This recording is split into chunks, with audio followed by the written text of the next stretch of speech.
soldier's been shot. These men need to move their wounded colleague quickly. It's just a drill today, but these troops are working at the front line of Camp Bastion's defences.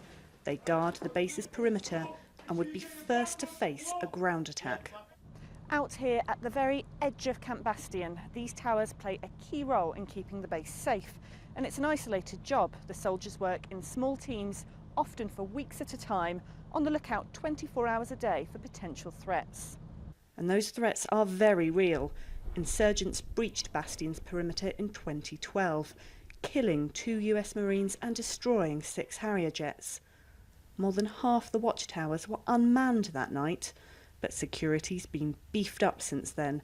Now they all have a team on guard.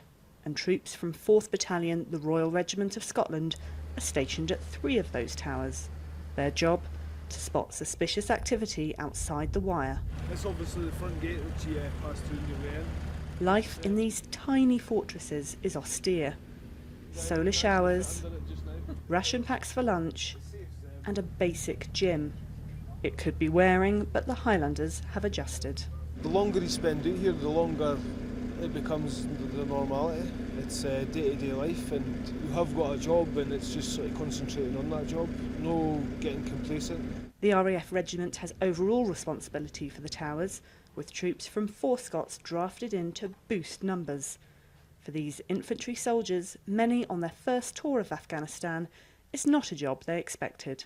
I was expecting to be out on the ground patrolling, seeing a lot more of what Afghans got to offer, but being stuck here, it's not the job that I thought I would be doing. And while some may yearn for a more traditional infantry role, they've still got into the daily cycle of life here. It's simple.